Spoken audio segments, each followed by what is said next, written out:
Я сегодня разговаривал с уважаемым Саид Амином Ибрагимовым, человеком, которого много знают, очень хорошо знают тут в Европе, в правозащитных кругах. Человек, который провел огромную работу, отдельную войну, пока вел чеченский народ. Саид Амин Ибрагимов вел отдельную свою на юридическом фронте эту войну, подготовил очень качественный, очень грамотный юридический документ, который мы подали 23 февраля. И хочу, чтобы вы обратили внимание, и хочу вот попросить тоже вырезать этот момент, потому что это тоже очень важно, который я тоже хотел бы потом выложить. Да, это вот на 56-й минуте, чтобы потом можно было это все вырезать. Саид Амин Ибрагимов подготовил документ, мы подали его 23 февраля 2018 года о привлечении к уголовной ответственности за преступление геноцид, военные преступления, преступления против человечности. И в Международный уголовный суд в Гааге. Заявление принято, оно уже там. Сколько бы лет ни прошло, оно находится там. И рано или поздно Международному уголовному суду нам надо сказать, или же все обвинения, которые вы выдвигаете против военного и политического руководства России, недействительны, несостоятельны, и вернуть нам это, отказать нам это. Или же они должны принять. Рано или поздно они это примут. И рано или поздно мы этого добьемся. Саид Амин Ибрагимов это будет, другой кто-то будет, следующее поколение это будет. Мы будем добиваться своего всегда.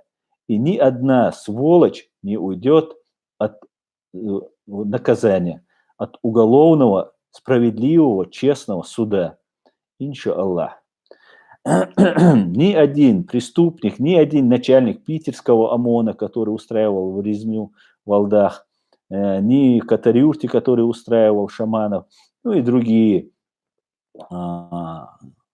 Там все имеется, да, в этом деле. Так вот, пока Международный уголовный суд, да, очень такая ситуация, ядерная страна, нас отдали на откорм, и в какой-то степени надо признавать и свою вину, своих политиков, да, хотя народы Европы, США нас поддерживали. Та же США открыла радио «Свободу» на чеченском языке, на аварском языке, там Северокавказская служба радио «Свободы». И всячески нам помогала, хотя мы некоторые очень забывают такие вещи, хотя у нас нету своей журналистики, своей прессы, а есть люди, которые на чеченском языке работают. И освещала, да, не всегда как бы нам хотелось, но независимая пресса, она есть независимая пресса.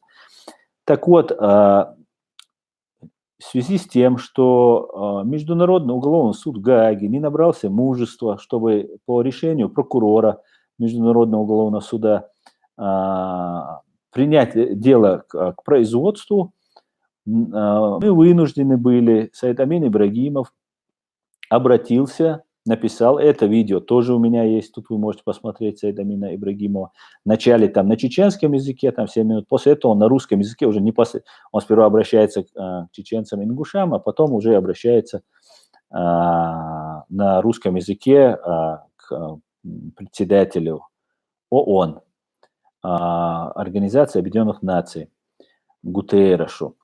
Так вот, мы сейчас обратились к нему, и в случае, если у Гутерреша, у ООН не хватит сил и мужества принять, ну, там по Римскому статуту, в соответствии с Римским статутом, дело к производству МУС, Международный уголовный суд, может принять по решению прокурора МУС, по ходатайству ООН, да, председателя ООН, и если по там государство подает, мы как государство не можем этого сделать, и, соответственно, мы да, знаем, да, мы в правах урезаны, мы живем в таком супер идеалистическом мире, что все хорошо, но есть народ, который на глазах всех убивается, вырезается 30% этого населения,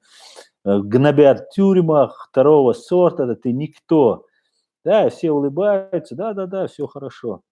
И, ну, это отдельная история.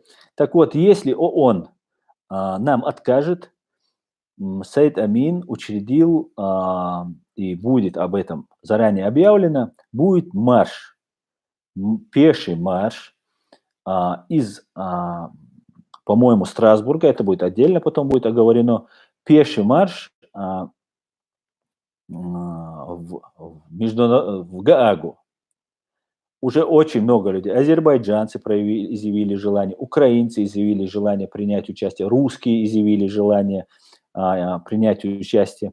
Соответственно, всех людей, я буду об этом часто напоминать, это историческое событие, важное в том числе и для Украины, и для Грузии, и для всех, кто пострадал и, возможно, может пострадать от этого преступного путинского режима. Мы должны будем, если нам откажут, мы должны будет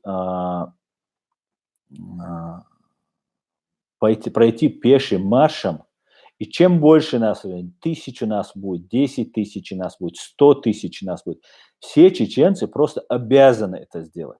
Это просто долг каждого чеченца, долг перед памятью тех, кого убили, замучили, изнасиловали, которые сидят в тюрьмах, осуждены на пожизненно, и в тяжелейших условиях сидят. Это долг каждого чеченца. Продать машину, как когда-то на войну уходили, продавали корову, покупали автомат и шли на войну. Точно так же мы должны принять всеми. Я никогда не призываю никого делать то, что не делаю я лично. Так вот, я буду в этом принимать участие и всех призываю, всех людей доброй воли, всех национальностей и религий, и тех, кто не верит в Бога, всех я призываю прийти. Мы заранее понимаем, будьте готовы, что нам это надо будет сделать в случае, если нам откажут.